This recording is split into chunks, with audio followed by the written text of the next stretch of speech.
चावल भरे कलश को आंगन में बिखेर कर कृतना ने दुल्हन के रूप में ससुराल में पहला कदम रखा था। चाची सास संध्या देवी ने कृतना के दोनों पांव कुमकुम भरी थाल में रखवाए। कुमकुम रंगे पैरों से कदमों के निशान बनाती कृतना जैसे जैसे घर के अंदर आ रही थी, वैसे वैसे सारे मेहमान तालियां बजा रहे थे।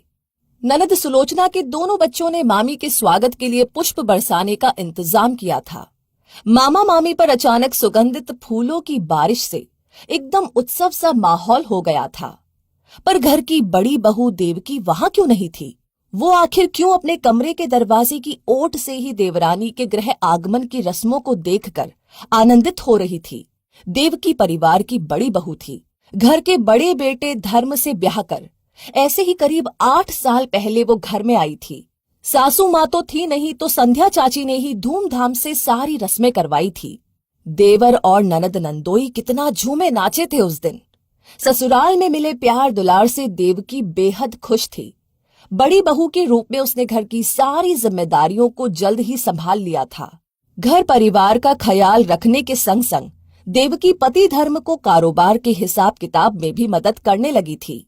अभी साल भर ही तो हुआ था ब्याह को, सब कुछ कितना अच्छा चल रहा था।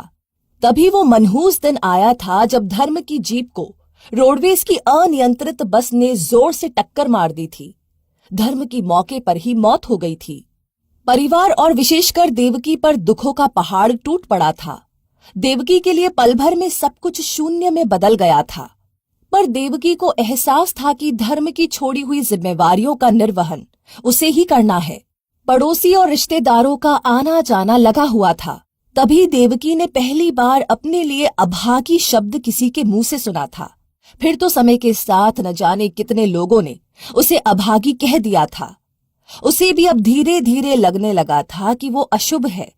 इस घर के किसी भी मंगल कार्य में उसकी उपस्थिति नुकसानदायक है। गीत संगीत और सजने संवरने की शौकीन देवकी ने अपनी सारी चंचलाहट को भस्म कर दिया था। रूखा सूखा भोजन, श्वेत वस्त्र और जमीन पर चटाई बिछाकर सोना, बस किसी तरह देवर वीर के विवाह के साथ ही स्वर्गवासी पति धर्म की सबसे बड़ी इच्छा उसे पूरी करनी थी। देवकी ने तय किया था कि देवरानी को सारी जिम्मेदारियां सौंपकर वो हमेशा के लिए किसी विधवा आश्रम में चली जाएगी, ताकि घर में उसका अशुभ साया दूर हो जाए। आज ये देखकर वो कितनी प्रसन्न थी कि वीर के लिए कृतना के रूप में प्यारी सी देवरानी और घर की नई मालकिन आ गई थी। कृतना के गृह प्रवेश की शुभ घड़ी में वो उसके सामने अपनी सूनी मांग लेकर खड़ी नहीं होना चाहती थी। इसलिए कमरे के दरवाजे की ओट से ही वो अपने धर्म के सपने को पूरा होते देखकर बेहद खुश थी। भाभी आप थक गई होंगी, कमरे में जाकर थोड़ा आराम कर लीजिए। शाम को मोहल्ले की महिलाएं आएंगी, घर पर फिर देर तक बहुत सारी रस्में पूरी करनी पड़ेगी। ननद दिव्या ने भाभी कृतना के दोनों कंधों पर अपने हाथ रखकर कहा था। रात भर मंडप में बैठे बैठे थककर चूर हो चुका वीर कमरे के बेड पर बेसुध पड़ गया था। पर कृतना तो एक अजीब सी बेचैनी से घिरी थी। जिस देवकी भाभी की तारीफ करते करते वीर थकता नहीं था, वो कहीं भी नहीं दिखाई दे रही थी उसे। कृतना को सब कुछ जानने में समय नहीं लगा और वो सीधे जेठानी जी के कमरे में चली गई थी, जिसके अंदर कदम रखना देवकी ने हर किसी के लिए वर्जित रखा हुआ था। कमरे की दीवारें अंदर से बदरंग हो चुकी थी।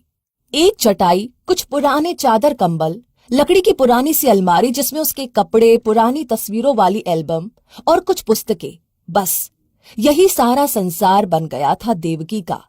आलीशान घर के उस कमरे को देखकर कृतना ने देवकी की दिनचर्या का अंदाजा लगा लिया था। उसने वीर के फोन की गैलरी में धर्म भैया और देवकी भाभी की विवाह की तस्वीरें देखी थी। बेहद चंचल और खूबसूरत दिखने वाली जेठानी का आज का रूप देख उसे अपनी आंखों पर विश्वास नहीं हो रहा था। अरे, तुम इस कमरे में क्यों आ गई? किसी ने रोका नहीं तुम्हें कृतना? अभी अभी तुम्हारा घर में दुल्हन के रूप में प्रवेश हुआ है, ऐसे में इस अशुभ कमरे में क्यों चली आई? देवकी की आवाज में नाराजगी के साथ साथ वात्सल्य का भाव भी था, मानो वो अपनी बेटी को डांट कर समझा रही हो। कृतना देवकी की बेबसी को बस महसूस कर रही थी। कैसे समाज और दुनिया के लोग एक बेकसूर महिला पर अभागन का टैग लगाकर उसकी जिंदगी को बर्बाद कर देते हैं। कई बार ये समाज पति के मृत शरीर के संग पत्नी की आत्मा को जला देता है।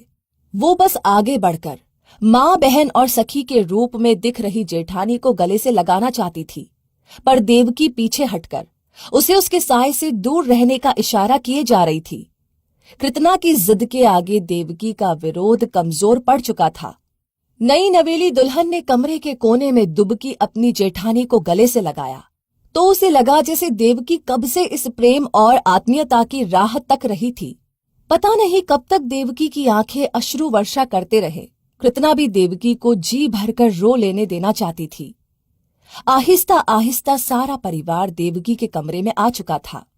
भाभी, मैं आज आपको तैयार करूंगी अपने हाथों से और इसी कमरे में आप मेरी मुंह दिखाई की रस्म पूरी करवाएंगी, मेरी माँ, सास और जेठानी बनकर। सारे रिश्तेदार और समाज आज देख लेगा कि इस परिवार की मालकिन आप हैं और आप अशुभ नहीं, बल्कि इस परिवार की खुशियां आप में ही निहित हैं। कृतना के दृढ़ और आत्मविश्वास भरे शब्दों का असर देवकी के मुखमंडल पर दिखने लगा था। मुरझाई पत्तियों में जैसे हरापन लौट आने को था। कृतना के पीछे अब पूरा परिवार खड़ा था। शाम हुई तो पड़ोस की महिलाओं का आना शुरू हो गया था। देवकी के कमरे में मुंह दिखाई की रस्म अदायगी का इंतजाम देखकर सब दंग थे। मुंह दिखाई जरूर छोटी बहू की थी, पर सारा समाज डरी सहमी और छुपी छुपी सी रहने वाली देवकी के लौटे आत्मविश्वास को देख रहा था और देवकी अपनी दृढ़ संकल्प देवरानी को निहारे जा रही थी। तो दोस्तों, इस वीडियो से आपको क्या सीख मिलती है, कमेंट बॉक्स में लिख करके अपनी बात जरूर बताएं और इस वीडियो को ज्यादा से ज्यादा लोगों के साथ शेयर करें। आपका हर एक लाइक और शेयर हमें मोटिवेट करता है ऐसी ही प्रेरणादायक वीडियो आपके सामने लाने के लिए। साथ ही हमारी हर वीडियो को सबसे पहले पाने के लिए हमारे पेज को फॉलो करना ना भूलें। धन्यवाद।